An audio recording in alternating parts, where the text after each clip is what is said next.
Microphone check, check, check, check.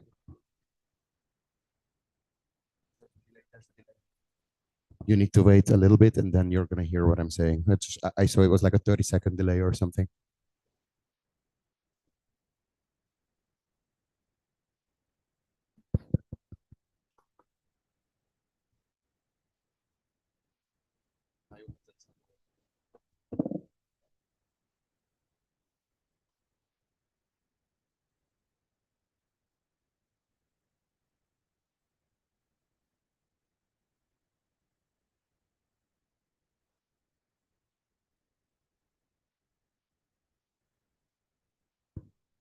Check, microphone check.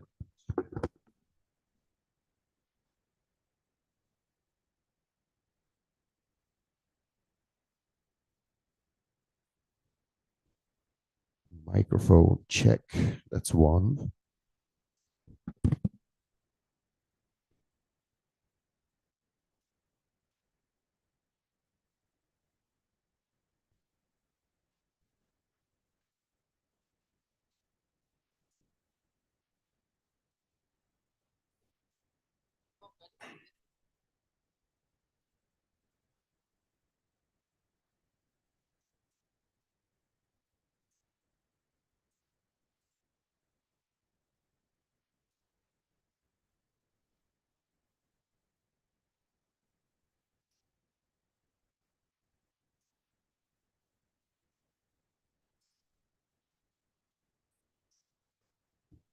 Check.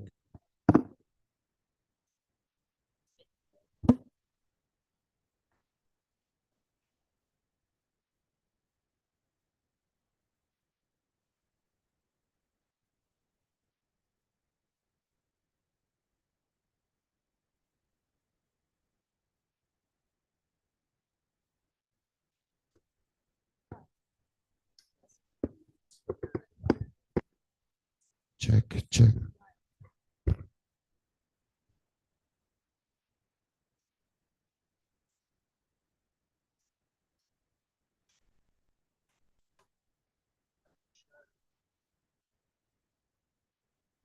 Check, check, check, check. Check, check. Check, check.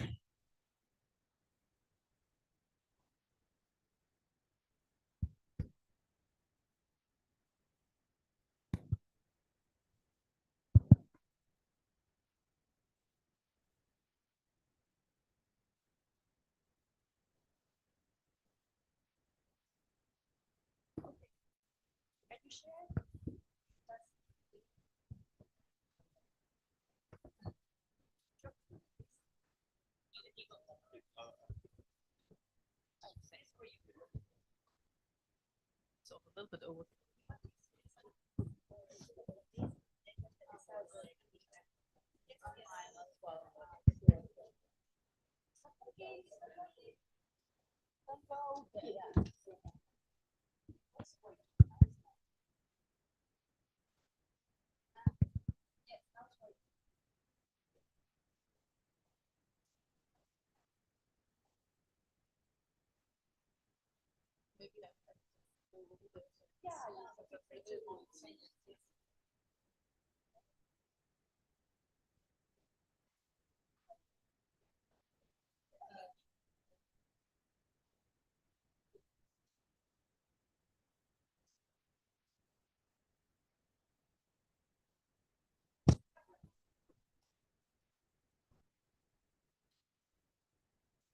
Okay. Sounds like we're ready to go. Everybody's ready. Okay. Good morning, everyone. Thank you so much for joining us here in sunny Brussels. Also, thank you for those of you who are tuning in online. My name is Niels. I come from the organization Democracy X, based in Copenhagen, Denmark. And I'm here thanks to two EU-funded projects, iChange and Maya. The iChange project is a research project aiming to utilize citizen science in living labs. with the purpose of enabling changes both in policies and also in individual behaviors. And that fits perfectly together with the CSA Maya, which aims to amplify these kinds of efforts. So research and practice that essentially wants to mitigate or adapt to climate change. And so I just want to start out by bringing out a huge thank you to all the partners that are bringing this event into fruition and letting us join for this conversation today. I'm going to make a few opening remarks, first of all, because I don't think it's an overstatement to say that Europe is at somewhat of a turning point right now. I once heard this quote that stuck with me, that what's special about our time right now is that the future just isn't what it used to be. And it just seems like we have a lot of work cut out for us. And I use the term us very deliberately, because it's not just the responsibility of decision makers or those in power, but it seems to also be about all of us Europeans, our role. And so as we're grappling with climate change and the real deal and trying to transition, it's becoming increasingly clear that the role of citizens needs to change. Citizens need to play a more active role, both institutionally, also in terms of democratic innovations, and also culturally. There needs to be some kind of change in what it means to be a citizen. So, I mean, these may be obvious points in some way, but in practice, we're still far from that reality where citizens play that part. We have yet to see this come into fruition. And this is not just about decision makers keeping citizens out of the room of making decisions.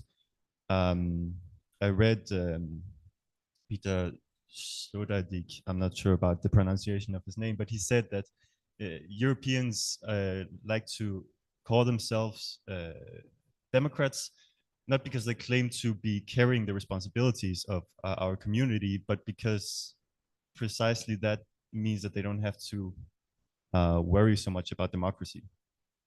So it's, of course, that's a sharp, provocative way of saying it, but there's some truth to that whole fact that our role as citizens is rather minimized. And yeah, it's minimized by ourselves, but also in some ways our institutions and those in power. And that whole play between the two is something that we'll be getting into today.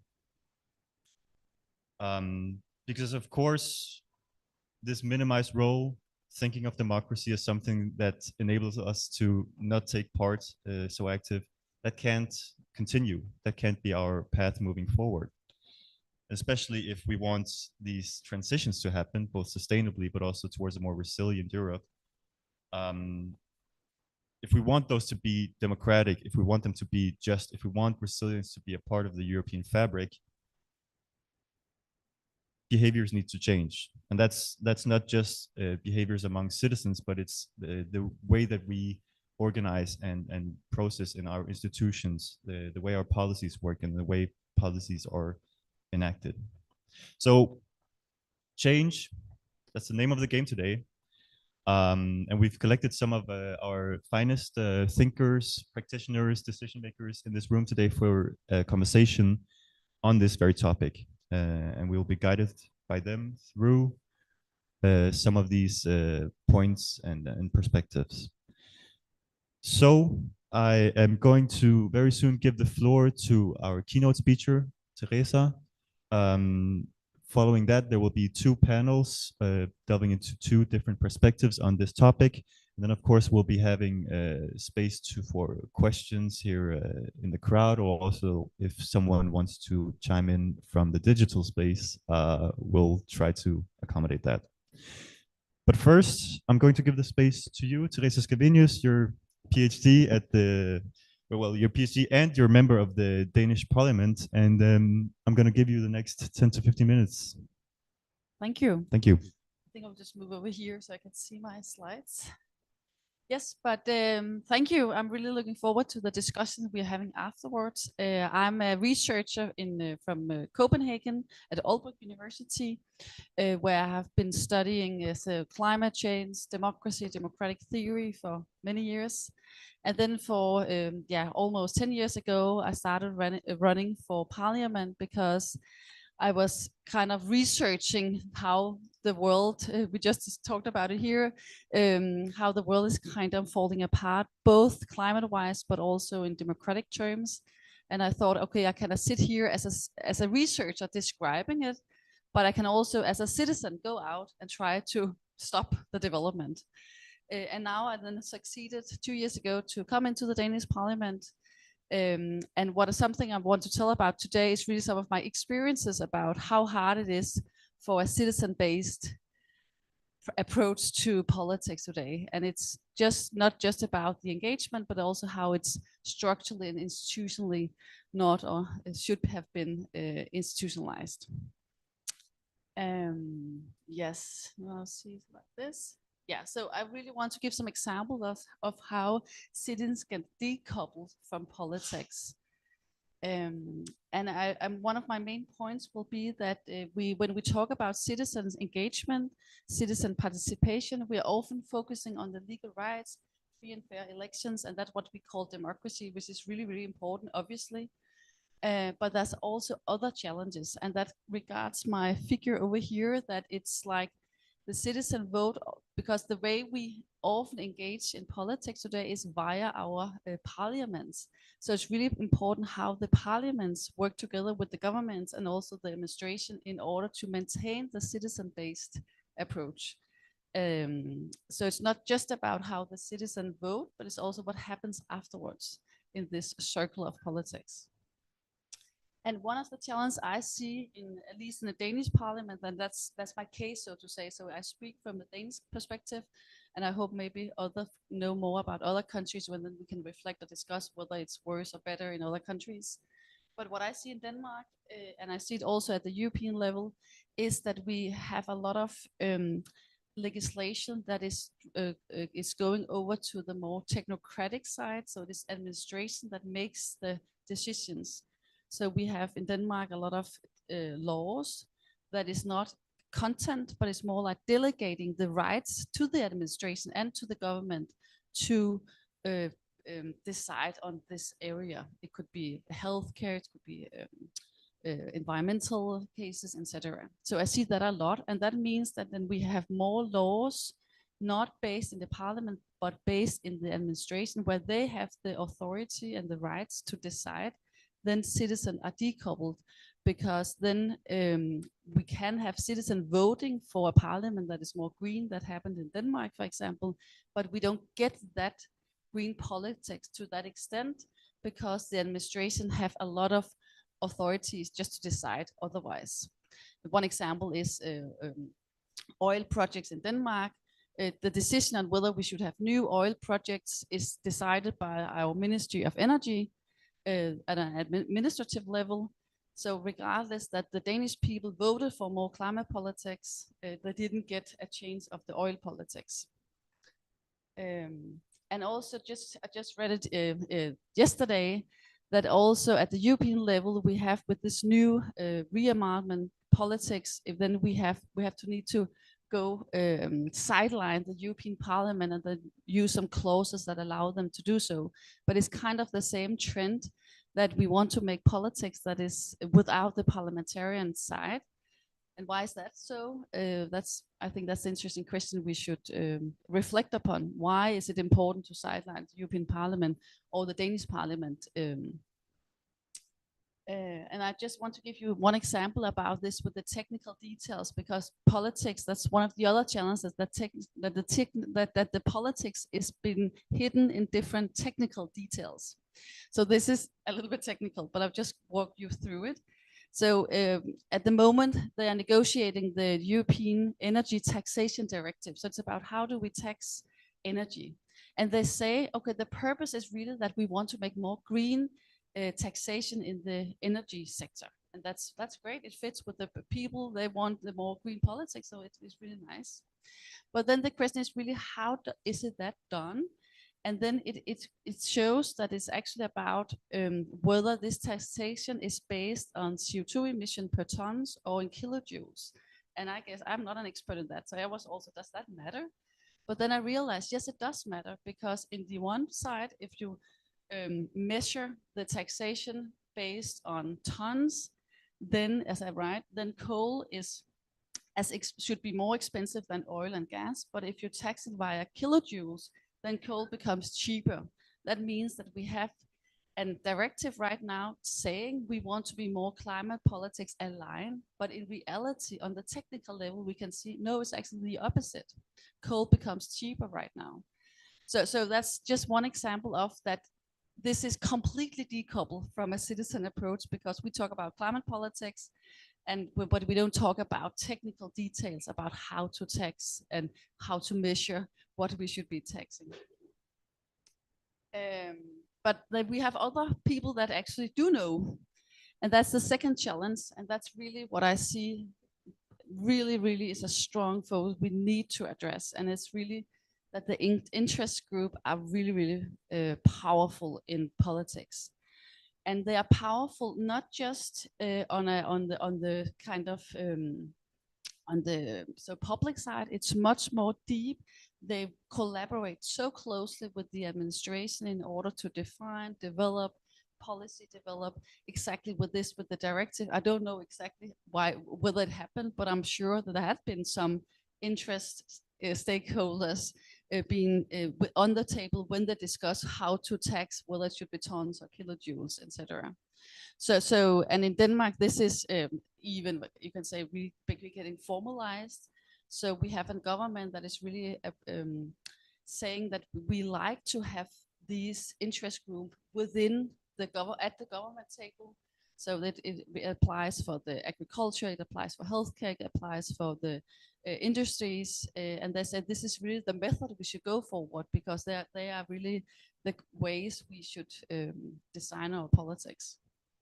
And again, the challenge is then that citizens' approach are completely decoupled, because when we then have the parliament then decide something, it is based on other interests, and again, it's hidden in technical details, so you don't realize it. But then in reality, it is an interest-based politics and not a citizen-based politics. Yes, and I have read some research in Denmark calling it, it's just a really nice quote that they say that external stakeholders are becoming the government's opposition. So instead of that the parliament is our opposition to the government, then the external interest stakeholders becoming the partner of governance. Yeah, I'm sorry for the mistakes. Yeah. Okay, and then the third challenge is that what does citizen then needs in when we discuss politics? And what I see as a strong focus in, and I was really surprised by it, but the party structure are so dominant in the Danish parliament. And I'm trying to research a little bit whether it applies for other countries as well and in the European Parliament. But at least in Denmark, it's really strong. So it's much more important to be a member, to decide according to the member or to the party line, instead of actually being aligned with citizen research, knowledge, legal rights. And that means that actually what the whole structure of what citizen needs is these campaigns which the parties are providing. And that is, on the other hand, decoupled from the administration. So while we have this technical things about how to tax energy, which is really important climate-wise, nobody talks about that. But then you have a lot of campaigns about that. Everybody wants to make green politics, but it's completely decoupled from the discussion about green taxation. Yes. And then what we end with here is then what I call a risk of that we completely decouple our society, that we have a political circle of campaigns, TikTok videos, a lot of things going on the one side, That's what people think about. That is politics. And here we have a lot of hyper politics. Trump is obviously the best guy to say something. Everybody has a lot of feelings, frustration, etc. But it's almost completely decoupled from what is reality going on. So, and I think this is where we are going, and the risk is really that we have a complete decoupling. And democratically, this is really a problem, because then we have what I call, yes, we have government that is democratically accountable. They are still elected. In Europe, we still have free and fair elections, which is really important. But the legislation may not be democratically legitimized, because it's not coming in a transparent process via the parliaments. It's more technocratic society with no place for citizens' perspectives. So what we have is really a polarized society. So I think this is a way also of explaining what is polarization when we talk about it. It is really that we have a split society, and the result is really that we have more and more people, and now I'm talking globally, citizens that are getting frustrated, they are angry, they are anti-establishment, because they feel something is wrong, but they cannot kind of nail it down. So when we talk about active citizens, I think we have a lot of active citizens around the globe, but they are mobilizing not on it for the democracy and rights and citizens' perspective, but more on a right wing. So, but they are angry on this because of this polarization.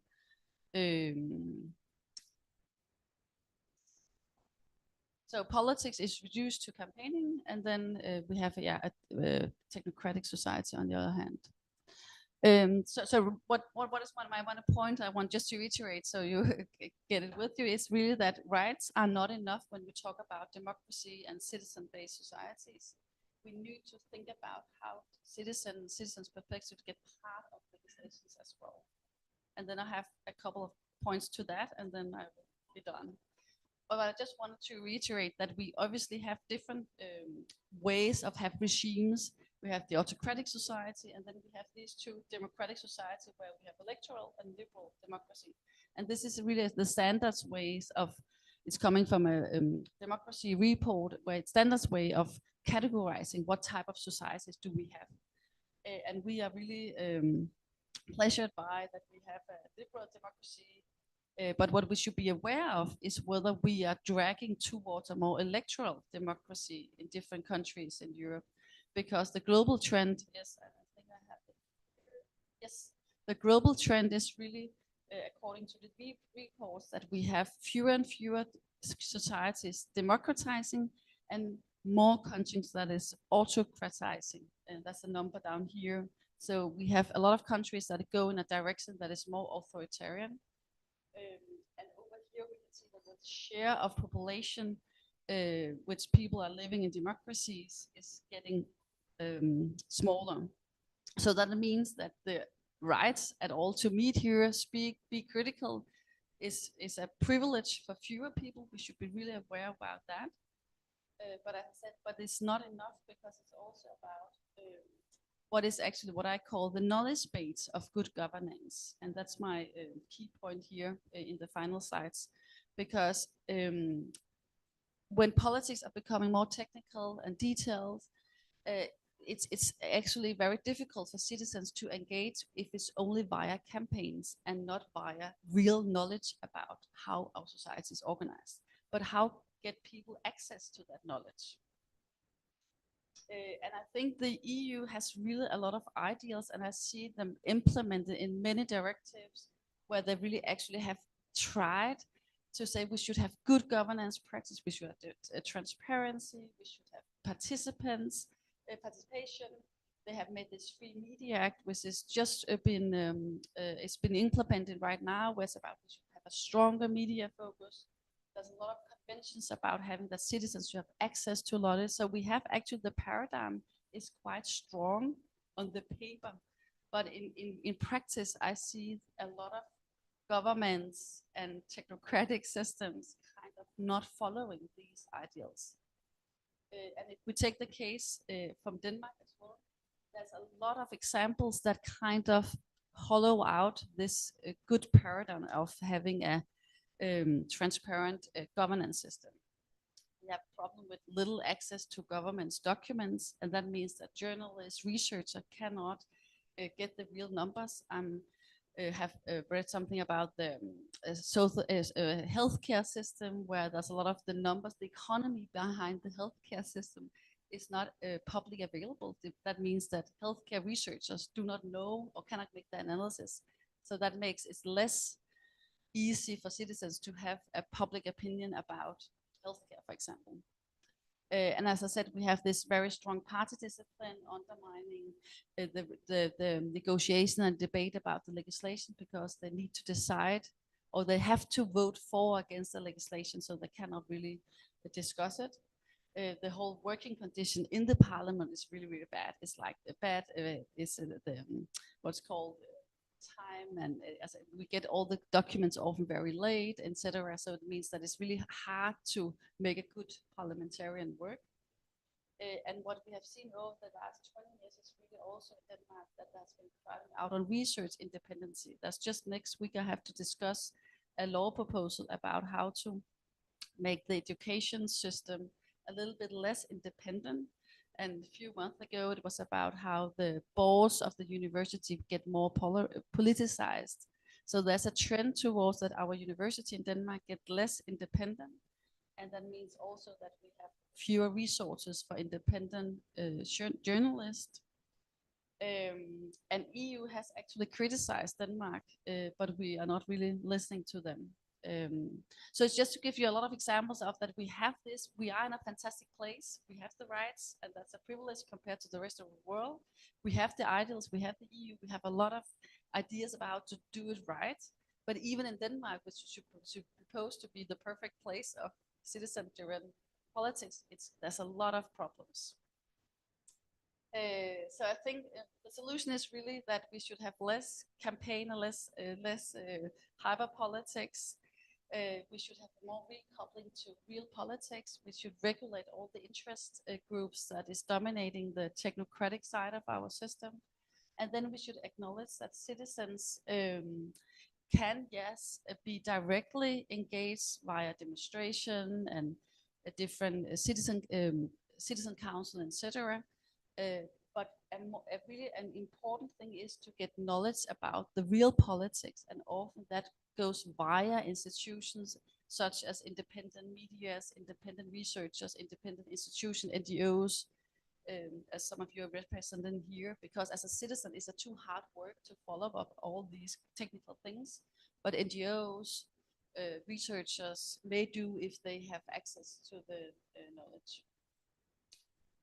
Yeah, so and I'm just listing a lot of things because I think we have actually a lot of things to do on a structural level in order to re-establish this good democratic circle where not just elections are citizen-based, but also that the whole administration and governance system is citizen-based. So to conclude, it's really, just to reiterate, yes, we could focus on the direct access, but we should also focus on indirect access. And that requires a lot of effort, and I would encourage you also to work with that, because often we just talked about, how can we be better at having mobilized people for demonstration, but as a parliamentarian, I really see a need for a mobilization for this type of democratic solutions. Thank you. Thank you very much, Teresa. Very, very interesting and enlightening insights to ways of Danish politics and your perspectives here. We're going to move on to the first panel discussion, and I'm gonna introduce our three panelists. One of them you've already met now, but we have on stage Camelia Georgieva, who has a lot of titles, but is here in light of her involvement as a co-founder of Behavior Smart. You're also a what's known as a climate and sustainability sociologist. And then we have Amy Crowther here from Anglia Ruskin University of UK. You're a postdoc at the Global Sustainability Institute. And then we're going to keep you here on stage, Teresa, for the discussion. I'm going to direct my attention towards you, Camilla, first, because I think a lot of what Teresa discussed now is essentially about what we know as systems change. It's a systemic issue that we're dealing with. And I know you have some perspectives on this. Could you just talk us through some of your understandings of the issue we're grappling with, and also the necessary preconditions for such a systems change? Okay, thank you. It was very interesting for me to listen to Teresa's presentation. I was actually going to start with the perspective on individual level, but now I want to reflect also a bit on what we just heard. In the behavioral sciences, we have a concept, a construct, we call it intention action gap, and it is popular, people know it. We usually use this term, this concept when we test behavior and work with behavior change on individual or group level. But now from what I was hearing, I feel that this is true also for the institutional and political level. Everybody wants to be very democratic.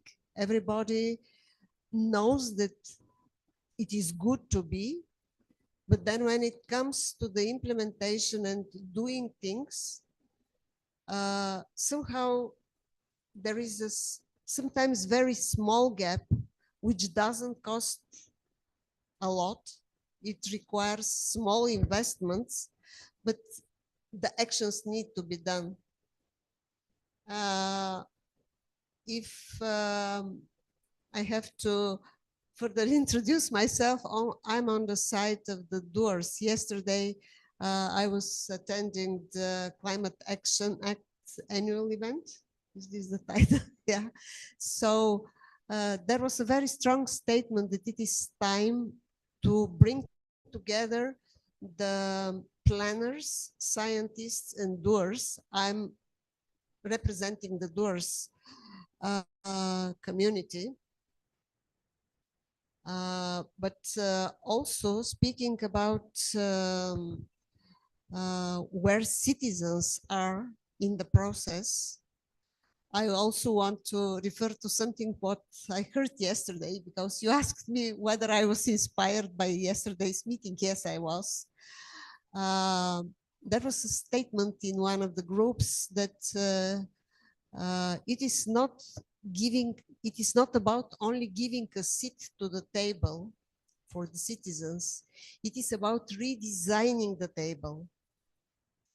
And now I want to say that this is what we need to do, to look to the decision points, to the specific points where citizens make their decisions, and try to redesign them in a way that they can change their behavior. As I said, in our practices, we work on individual and group levels, but it is extremely important to anchor these changes which we succeed to test, to develop on individual and group levels, and to institutionalize them, to make them social norms. And for this reason, it is not always probably the most efficient way to design and to develop the strategies and the legislation on the political level, either in the parliament or in the administration, and then to try to implement it, to enforce it. But in most of the cases, it is much more efficient to develop the conditions for making the change. And these conditions might be institutional infrastructure, might be type of awareness building, and that to test these changes and then to elevate them to the level of institutional change and legislation. So I would mention that in the project which I'm part of now, and we are partnering in among the adaptation mission projects, we have introduced concept called social readiness level, which was, by the way, introduced first by the Innovation Fund of Denmark. And we proposed to, we actually introduced it in our project in order to use it as an indicator, but also, as far as I remember, the Danish proposal was to use it as even as an evaluation criteria for the European funded projects. And this means to evaluate whether a concept or a change, institutional change or social innovation is at the level when it can be enforced, when it can be implemented in reality. It is relevant, it is like the technology readiness level of products, which we know of technologies. It is easy to understand. A product is at the highest technology readiness level when it is ready to go to the market. Here in the social, in the way societies act and develop, we don't sell at the market our products, but we need to be sure that our innovations, social innovations, can be implemented, can be enforced. So this, on this first question, this is my answer, that working on individual and group level needs to be anchored and needs to be followed up by policy and legal anchoring.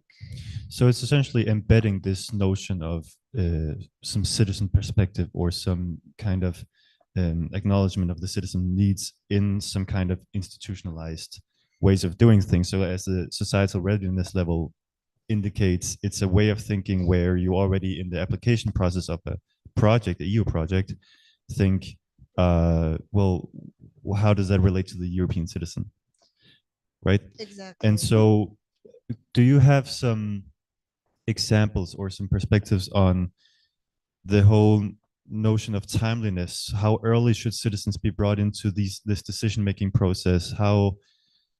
When and where should the citizens be a part of this? Very good question, because we usually, what happens in our reality is that we develop a concept or a strategy on the level of in the political institutions or in the administration. And then we would go to the citizens and invite them to comment, to agree, to disagree, to make comments. And actually, from behavioral point of view, this is too late. It is actually not working. It is the way, like the creators of this concept somehow they do their job to consult, but actually there is the right thing is to invite citizens and to start the work with the citizens so that we co-create these concepts. Citizens should be, that's why we're speaking about redesign of the table. The table should be open and there has to be enough seats around the table from the very beginning. Once it is clear that we need some change in the society, citizens should be there to co-create um, their perspective and their understanding about how things can happen and what are their interests and what would work for them has to be on the table from the stage A, not when the policy is developed and just consulting. Right. And it is, but I want to say, remember we use this picture of the DNA spiral in our project. This is actually this relationship between the two approaches, the bottom-up and top-down approach. There has to be all the time communication. Sometimes, yes, new ideas and changes get birth on the political level. And sometimes we start from the individual level, but there has to be all the time this movement of ideas in both directions. Okay. Just for one final short point, of course, when we embed something like this in our institutions or in policies, one thing is the institution, the policy that goes across the EU, but we're different across the EU. So the whole notion of context, I know you're going to have to speak on that as well, but could you just make a few points on the importance of acknowledging context when we're talking about behavioral change? Actually, the behavior, you can not use copy-paste ready models. In each community, and when I speak about community, this might be not village or territorial community, it might be professional community or religious community. You cannot use the same model and apply it. The context is always what matters and gives the flavor of the behavior which we want to support and to propose. Thank you very much. Thank you very much for that. Amy, I would like to follow up on that with you, because you speak about context and contextual awareness as well. Do you have maybe some examples or some perspectives on how we embed this notion of context in the design of participatory processes? Yeah, thanks. And thank you for setting me up perfectly for what I'm about to say. It's like the perfect platform. Grounding sort of participation opportunities in the local context is really important. I think by doing so, it means you're able to capture the different needs and priorities and experiences of individuals. And ultimately, initiatives that are grounded in local context, for me, are those which are flexible and adaptive. So they reflect what's going on, who's there, how they're approaching things. And so it needs to be embedded from the start. So when you're designing initiatives, you need to think about these things. And you ask for concrete examples of how to do that. So as a starting point, there's so many different mechanisms and methodologies for participation. So thinking about how you're going to do it needs to reflect that local context. That's the starting point. So, for example, you could have citizens' assemblies where people come together and vote on things. You could have study circles, something we've done in a project recently, where you've got a group that collectively learn about something and then co-create solutions based upon what they've learned. I'm a geographer, so you've got participatory mapping, where you sort of use sort of maps to stimulate discussions and sort of really ground things in local context.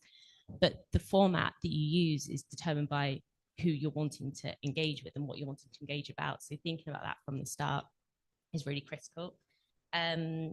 The other thing, and it's sort of touching on what we've spoken about before, is this idea of how are you framing things. So it's very important to think about who you're wanting to talk to, who you're wanting to reach out to make sure that your activities align with their needs and priorities. So making it so that people are interested, because if people aren't interested, they're not going to come in and participate and engage. And I think something that's interesting is you can focus on the same topic, but frame it in a different ways and still have the same conversations you would have, but to get people in the doors, just sort of twist it.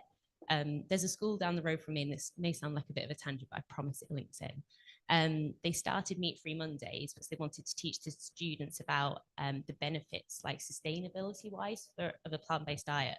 And people weren't really engaged with it. The parents were like, oh, this is a bit pointless, why are we doing this? They then shifted the narrative and made it so that it was all about the health benefits of a plant-based diet. And suddenly everyone was really on board. They were really engaging. So the same output and the same sort of discussions were being had, but the frame was slightly different. And once people were on board, you sort of then were able to have positive impacts.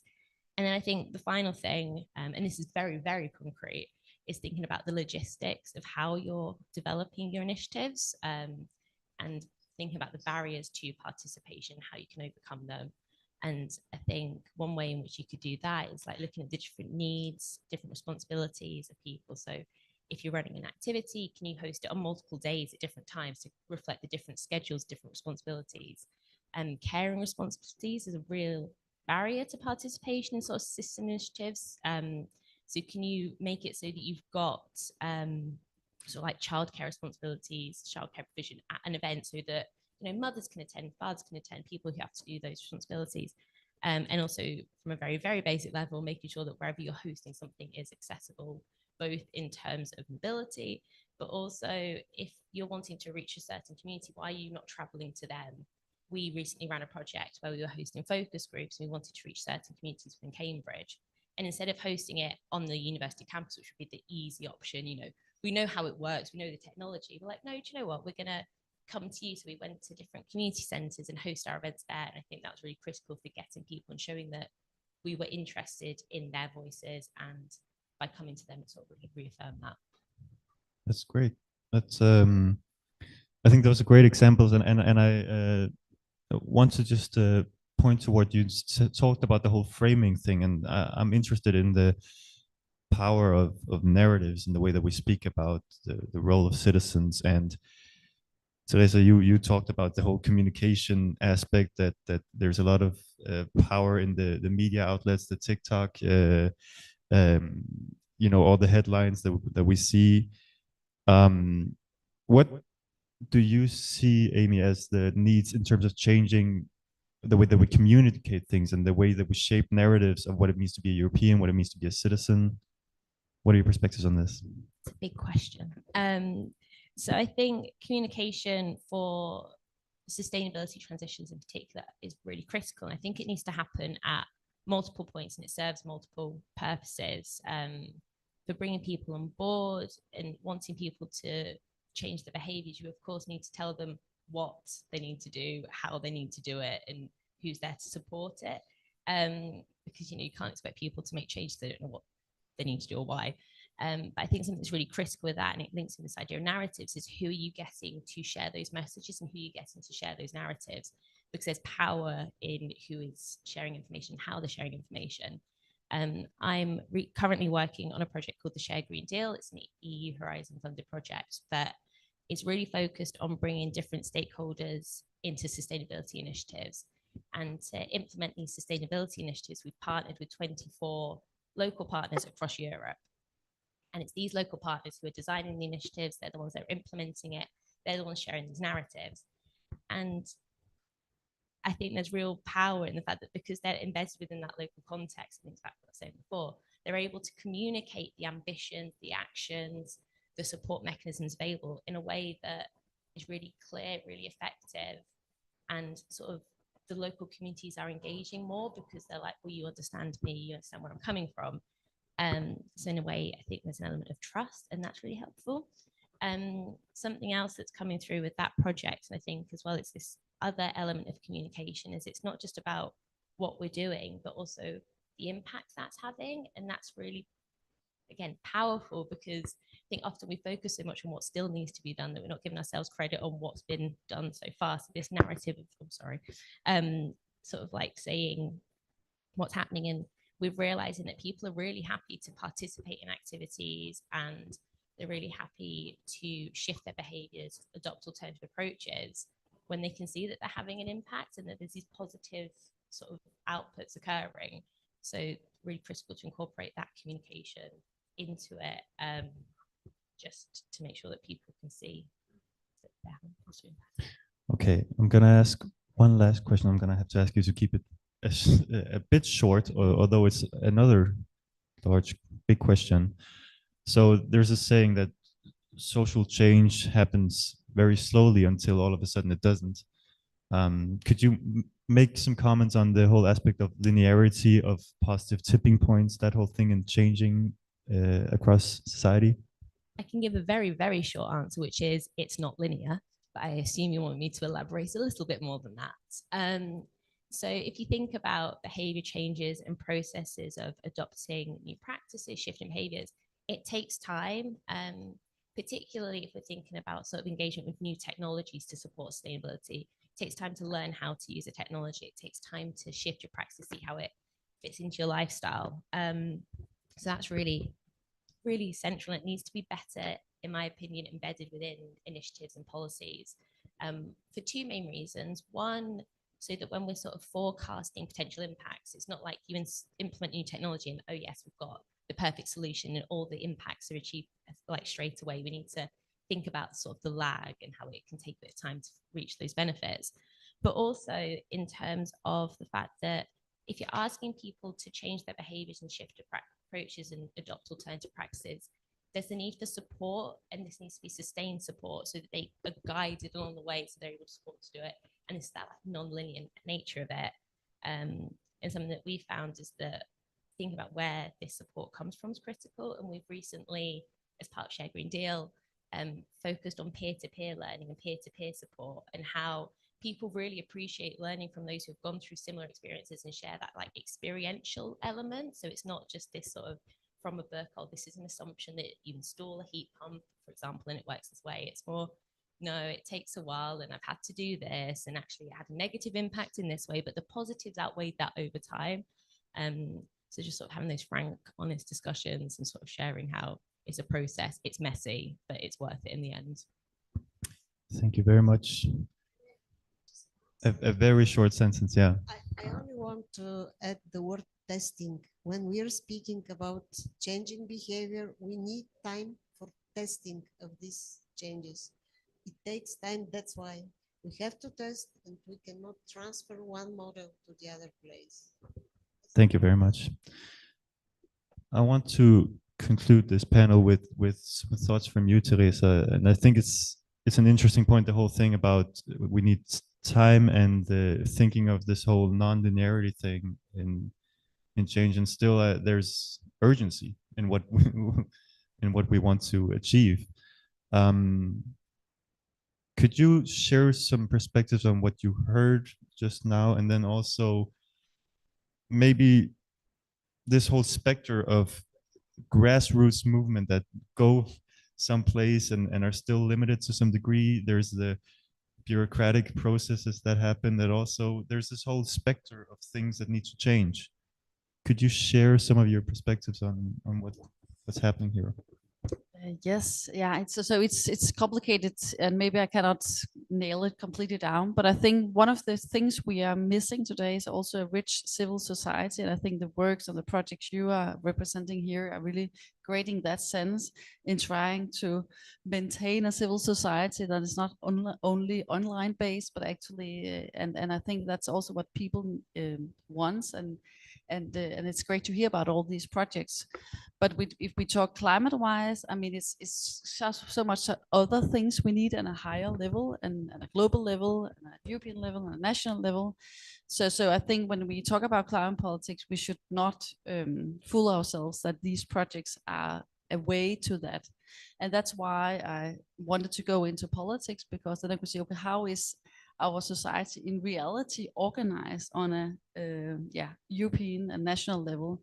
And what I see there is really strong interest dragging in the wrong direction.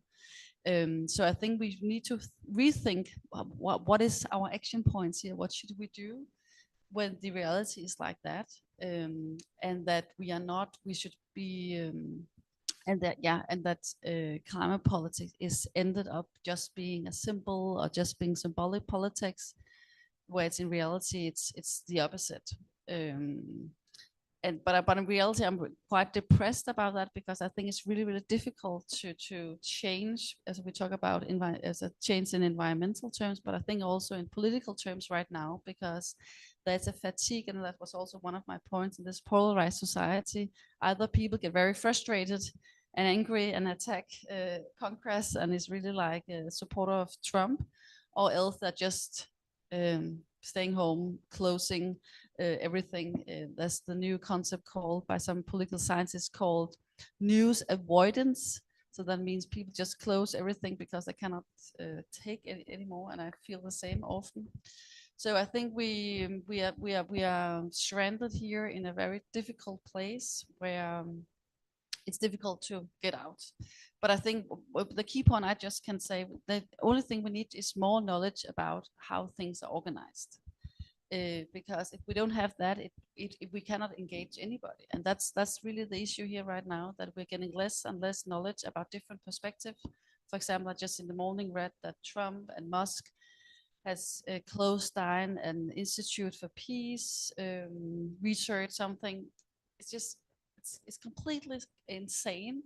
But I think we see that, at least I know it from Denmark, that the discourse is becoming very, that we have some dominant views about now there's a war, then nothing should be discussed, question, every independent research or questions or reflection is kind of a problem. So I think we should think about how can we avoid this totalitarian way of thinking, that there's only one problem, one solution at a time, and Christians' critique is problematic. Thank you very much. It's an interesting point to conclude with, also the whole aspect of securitization of issues, where all of a sudden you gain the power and the authority to make decisions that cannot be questioned. Maybe I can just add to that. So corona politics, I can see that in the Danish parliament, that some of the way they had emergency laws, they had kind of some of the practices is holding on. So there is really this, and I fear that the same now with the rearming, with the same, that we have some emergency laws that kind of in the back door to take more into that they didn't have to do. And therefore we see this tendency towards that the autocratization also happens or may happen here in Europe, where we're going from a more liberal knowledge-based society to electoral, and then in the end, even worse things. Thank you very much, and thank you to Camilla and Amy for joining us here. We're gonna give the stage to still you, Teresa, but but also 3 new speakers, panelists. Please welcome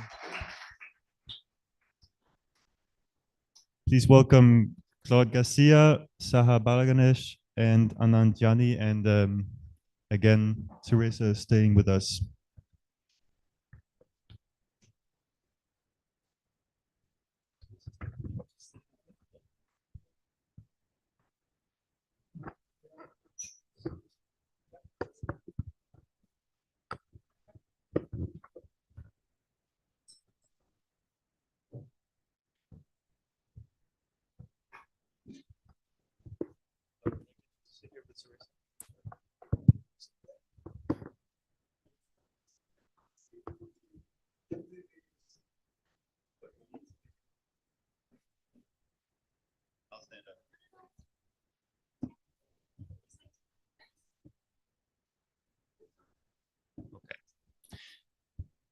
Okay.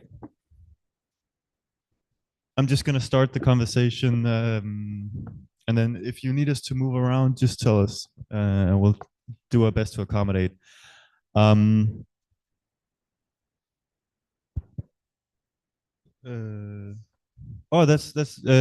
Yeah, we're gonna start someplace else. Where we're gonna start with Saha. So if I could just quickly delve into this conversation now, I would like to hear some perspectives on ways that very concretely exemplify ways that we're trying to engage citizens essentially. And you call yourself a democratic practitioner. You're a network engagement lead at Democratic Society, and you work essentially with embedding citizens in the institutional decision making. Could you just try to outline what does that entail, and why is that approach important for this discussion?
That one works. I'm gonna go with this one. We'll have to share this microphone. Hope it stays for the next 15 minutes. And I do represent also a very tangible way of thinking and practice in terms of regenerative food systems and how that kind of can pave the way towards a population that is sustainable, resilient, and also healthy. Could I get you to outline some of your perspectives on that whole practice and how that ties together with behavioral change and this transition that we're on? I'm going to pass the microphone. Thanks. Yeah, really interesting set of discussions. I'll maybe start off with just some of what the other panel and Saha mentioned, particularly on the social readiness level. And I'll maybe touch on some of my experience in healthcare.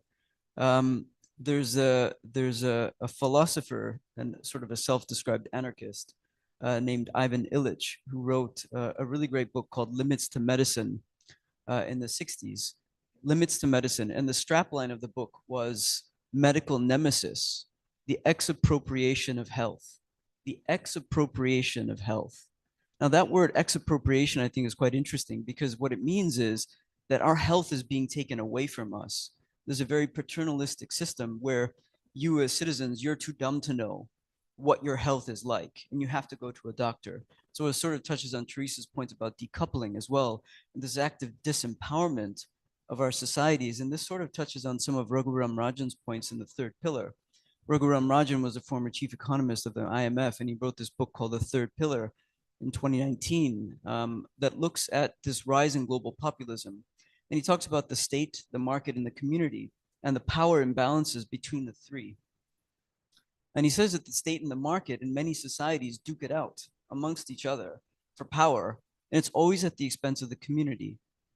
And this rise in global populism, his thesis is that this rise in global populism that we're seeing is the community trying to make its voice heard because it feels like it's been forgotten, and this decoupling from some of these decisions that are being made without them.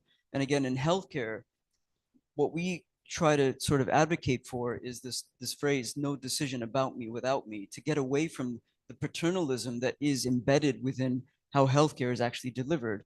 And we're seeing this in many other aspects of our society as well, in food systems and energy and housing and infrastructure. I'm a US citizen. I didn't sign off on my taxpayer money being spent on missiles, but I had no choice in that.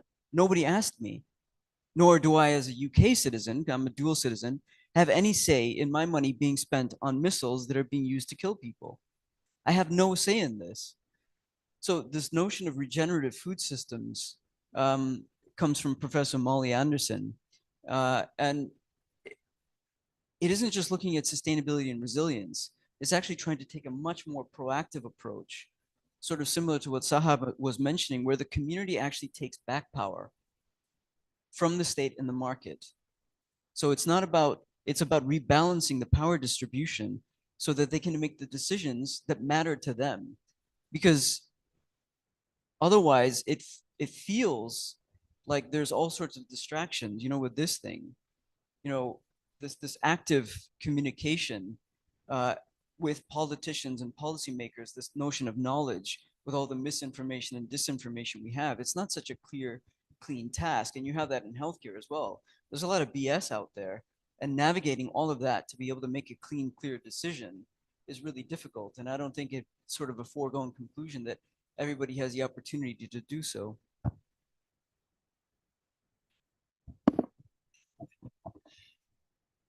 Could you share a bit?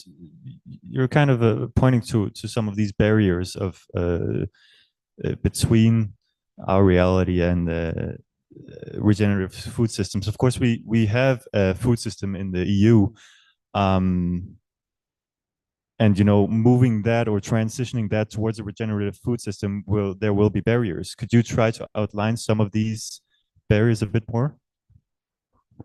Yeah, so we do have food systems.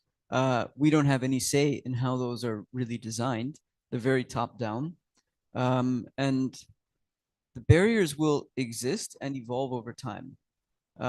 And I think you know, the perspective that needs to be taken is this test and learn, realizing that you don't have a linear system and the external circumstances will change.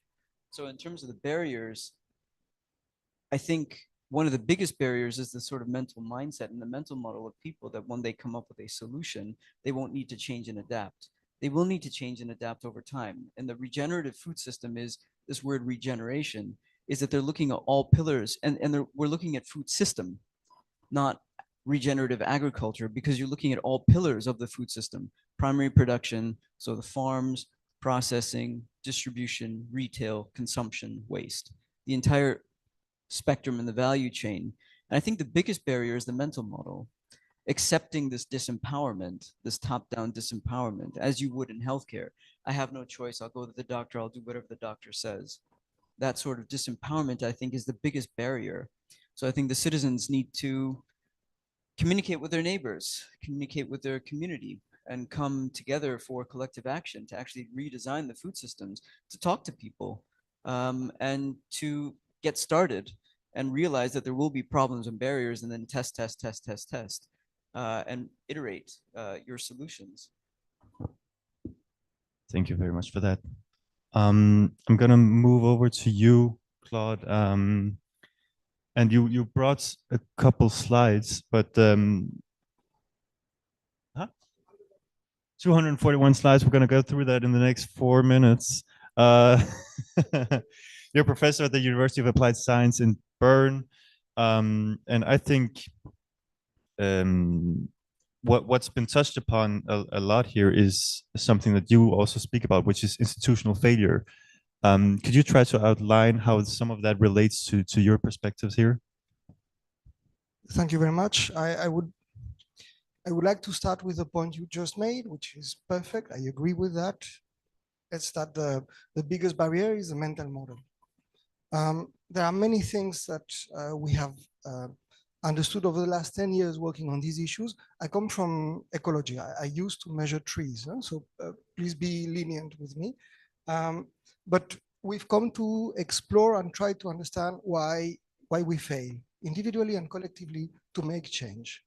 And I have this image here. A couple of months ago, we had these headlines. It was political. There's bullets, not bees. And well, now we see what it's actually. I don't know if you've heard that they are putting landmines on the border with Belarus. So this, in the field of environmental sciences, it's happening all the time. For the last 30 years, we've been stating publicly that we want to stop deforestation, and we haven't been very successful at that. That's one example of failure. 2 years ago in CNAS, a beautiful paper, international treaties mostly fail. That's shocking, no? It's the cornerstone of our international diplomacy. Okay, so can we make sense of that? And I think we can, provided, so this is a quote by the economist Richard Taylor: to do good economics, we have to keep in mind that people are human. Fair enough. Let me just say, to do good policies, not politics, policies, we need to remember that people are human, and that's where we come to the mental model. What I'm going to say super briefly is we've developed in scientific papers, but we're also trying to push it to the public audience, in this case in the Monde Diplomatique, and different forms.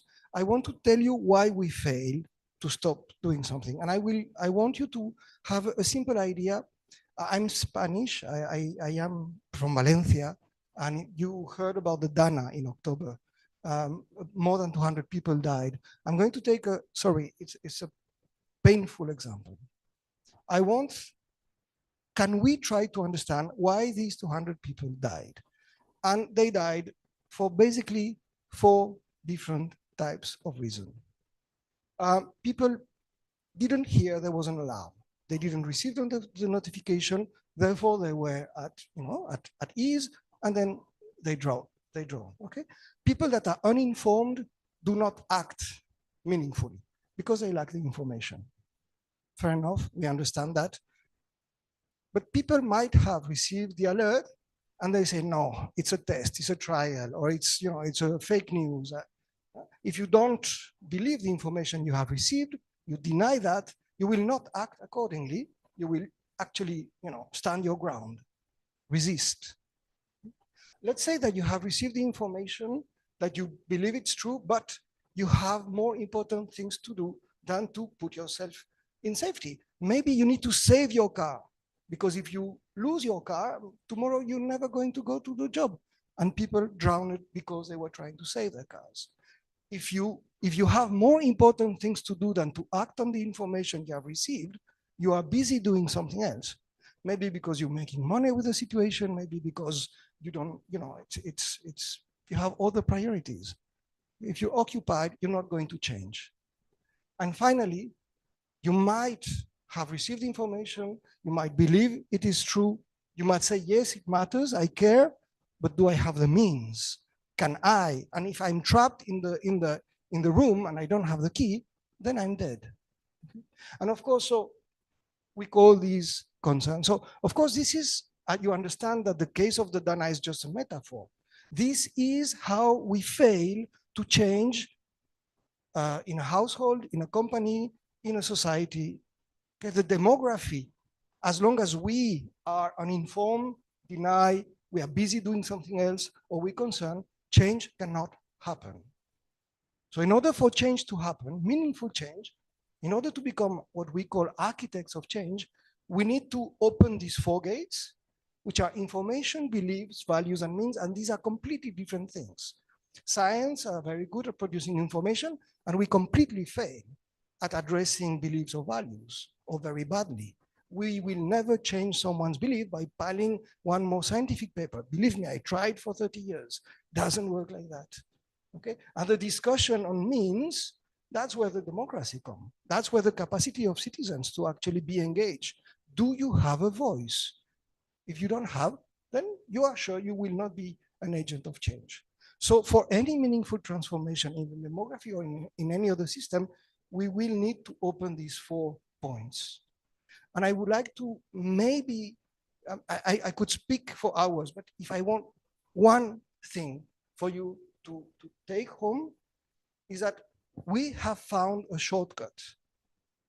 We have found a shortcut in this process where we help citizens, governments, companies to have a dialogue.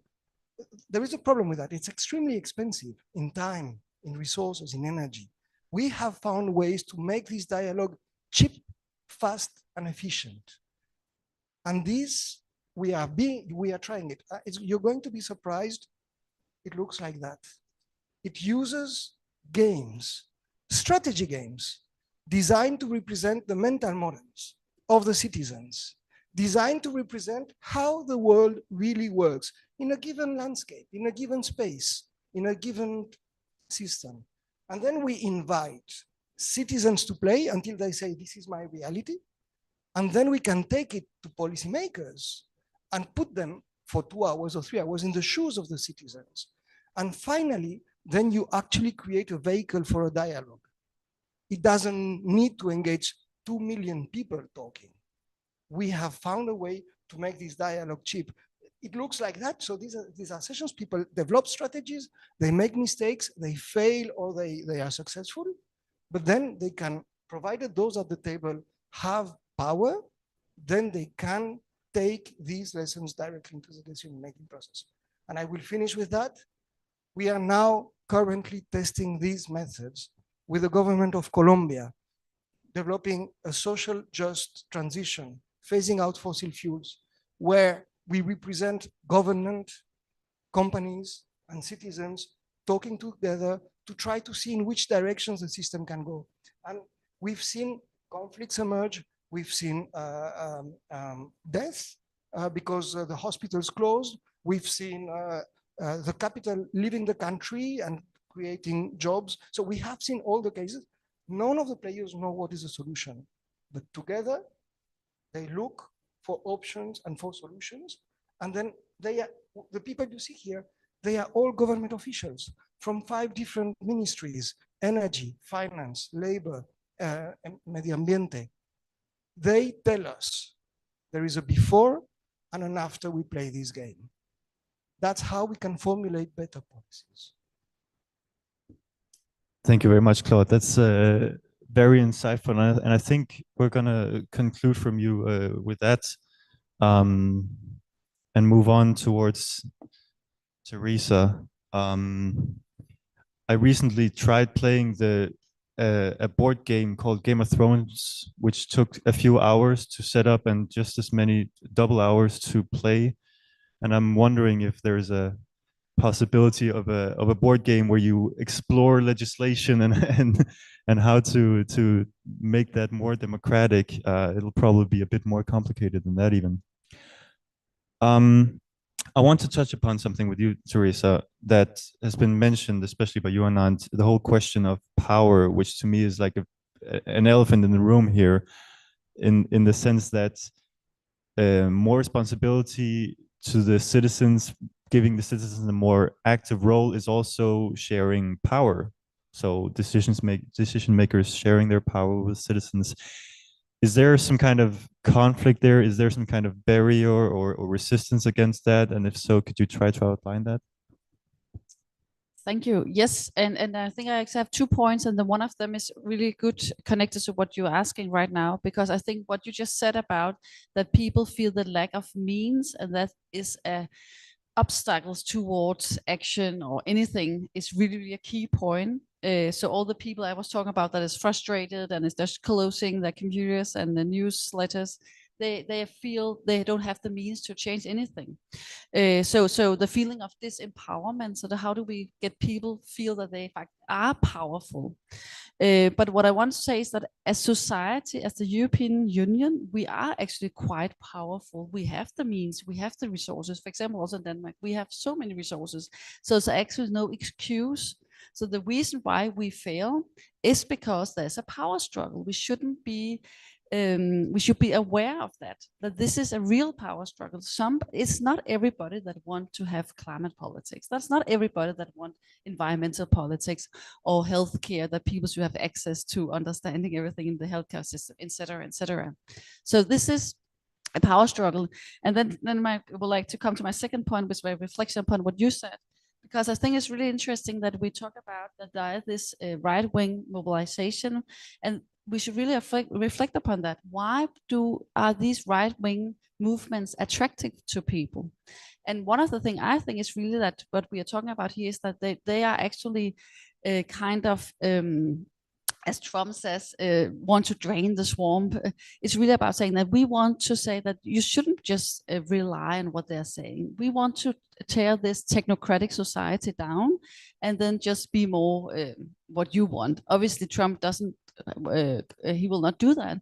But people feel that there is a crack into this technocratic society. And I think maybe, and this is just, I haven't fully thought it through, but maybe we lack that on the left side or the social liberal side of politics today, that at least I see it also in Denmark, there's a lot of left-wing parties that kind of are not actually honest about what is going on. They kind of in a way uphold the technocratic society and the competitive state, and they're not clear about that we have failed, that we are losing in climate politics, environmental politics, quality politics, etc., etc. They're just saying this is a nice society, we just need to do a little bit fine things. So I think we should, so the social liberals and the left wings should be more honest about how the power struggle is. And right now we are losing to other political powers that wants the opposite of what we kind of, I think, broadly speaking here, aim at. That's I don't want to end on this note that we're losing. I would like to give you a task, Teresa, from your perspective, to share your key takeaways from here, also in terms of where do you see the possibility to act as citizens, as researchers, decision makers, whatever. What do you think are the necessary next steps? And in a more concrete way than, you know, talking about the necessity of knowledge, but like what are the next steps? Concluding words from you. Yeah, it's a really difficult question. I cannot speak for anybody. I can speak for myself, I think. What I do in Danish politics is really like trying to say we need to re-establish and recouple the society. And the first thing is really that we as parliamentarians and citizens can follow all the cases very closely. So I read all the papers, find all the details where they are lying and where there's a hypocrisy, and try to explore that. And then I I'm trying to establish a party in Denmark that can do that. But so I will go into the political fight and say, we need to have a more powerful shift in the parliaments. And I think that's where the place is. But obviously there's also other places of political struggles in the civil society and elsewhere. But I think a key place is really in our parliaments. But I know it's hard in Denmark, but I guess it's even harder in UK and elsewhere to have this power shift. So I cannot be more positive than we need to address the power struggle. Thank you very much. It's still better than saying that we're losing. I think it's a great strategy. And I also I took note in what you said, Anand, the whole thing of talking to each other. There's a whole, that whole getting in touch with each other, building relationships is an important step in building a fabric of a population that it can actually act. So I think that's also that's stuck with me, and I think that's an important thing to be aware of. We've gone, yikes, 9 minutes over time. Wait. I don't know if there are any questions online or in the room. If so, now would be the time to share some points, some insights before we just quickly try to conclude and get out and feel the sunshine. We're gonna pass this around. Yeah.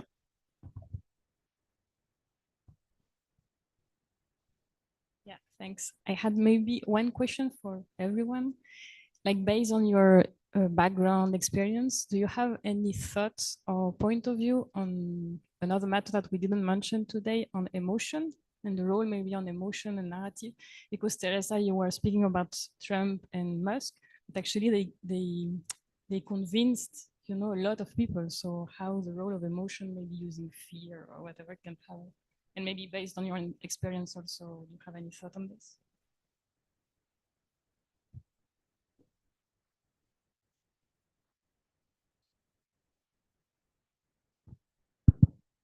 Emotions are the essential part of what makes the beliefs and values.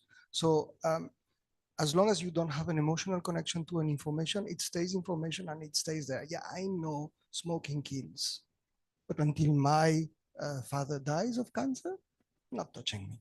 So emotions are the way. And the reason why populism is gaining is because it builds on anger and there is a beautiful paper which I recommend, 2013, Political Extremism is Supported by the Illusion of Understanding. Political extremism is supported by the illusion of understanding. In that paper, they do an experiment and they show that angry people are more willing to put money where their mouth is.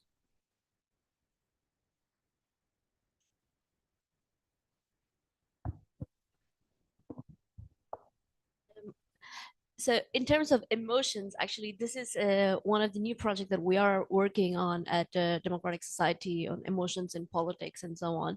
But my specific experience was also the Belgian Agora on just transition about 1.5 years ago. What we did there was we had about 75% of the citizens that we had for the Agora randomly selected by sortition, and then the other 25% we worked with an organization that works with people experiencing poverty, and we got them to come join the Agora.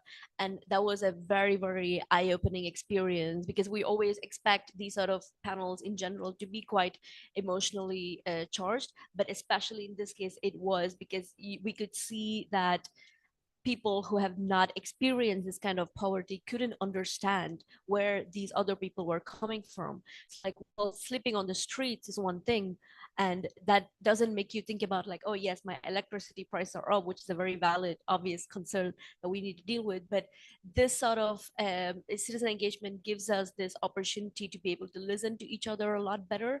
But again, it's just ticking off a box and doing a panel doesn't do that justice. To actually do it properly, to have people there that are well represented and have their voices heard a lot more, and not make them feel disillusioned with what is happening with your panel, or how policymakers shouldn't just listen, but they also need to be responsive to what people are saying, and ensure that policies and climate policies or otherwise democratic policies need to be more open in that way. And that's where the politics of emotions makes a huge difference.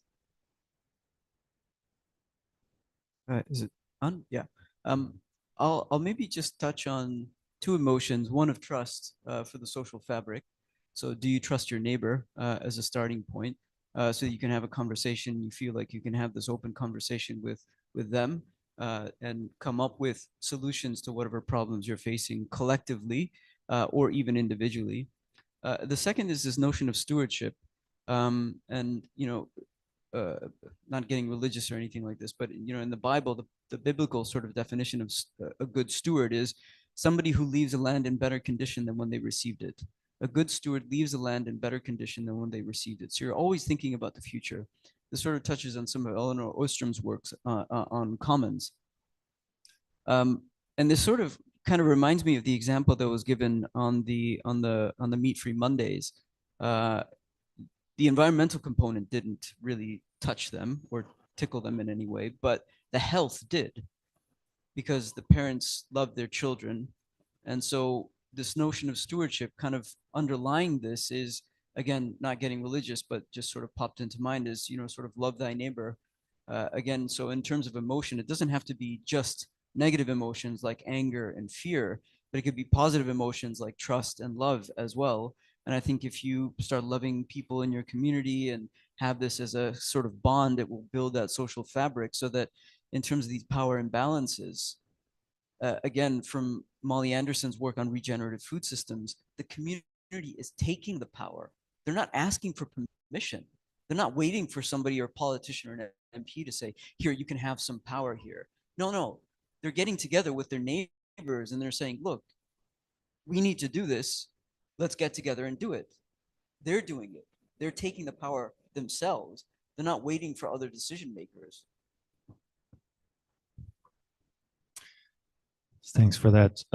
I saw one more question, and that's going to be the second and last one. If you could direct it towards someone here in the crowd, that would be great. I think that they're not very formulated, but it's things that I've seen recently, and I don't know what to do with them. I think one is based on the fact that, even quite close now, you have people that really believe conspiracy theories, and it's people you do not expect. And I think it's really contagious now. And what to me was even more shocking is then they actively say, I am not going to vote. So they are excluding themselves completely from the system. And I'm talking about emotion, I was part of, climate science and very, very involved. And she sent me these 5 videos. So watch this. She was my ex-sister-in-law, very close. And I just said, where do I start? No amount of evidence, facts, figures, scientific data is just, we're on a different plane. So that's one. And I think this is what we're dealing with in politics now. These are becoming, and the second one, which was very interesting, with the ambassador of India in Spain. And remember who is in power in India is a very, relatively nationalistic party. Modi, very good friends with Trump. But he was a diplomat, a very intelligent man, very highly educated. And he actually made a point which made me reflect. He said, you are excluding the extreme right. You are not being democratic. And I think he's right. And we are doing that in my country. And I think it's a mistake. Bring them on. Just give Trump a few more months in power. He's hanging himself. He cannot do politics because this is complex. So I don't know. I think we have to address these very tough questions, and I don't know how to do it. I'm not being negative. I'm being more puzzled. I don't want to be negative. Yes, I can say a little bit about that. Yesterday, I was in the European Parliament to a meeting in the subcommittee for human rights, and they talked about exactly what you're saying, that the right-wing parties that have been voted in for in the European Parliament, they're excluded for everything in the decision making in the Human Rights Commission. And I was just kind of, this is strange, isn't it? So I completely agree with you that this is not the way to go. But the problem is then, what do you do with people that is where it's kind of a very not reflective listening mood, but it's more like a very strong feelings or anger or what could be conspiracy, then it is very difficult. So obviously that's not an easy solution, but I think actually it's kind of a rational choice for many now. If people really are really decoupled and the system is kind of fraud, then it's kind of the right solution not to go and vote and fool yourself. So that's really why I think this is important, that we get this recoupling, because else it is actually not, it doesn't make sense just to that we pretend we have a democracy. And that is what Anne Applebaum has wrote about. So globally, that a lot of countries right now, they are these really, really thin democracies, but it's really hollowed out. And in that sense, we should be aware about this autocratization and how we avoid that. But I don't think we do it, or we don't fight that trend by excluding people.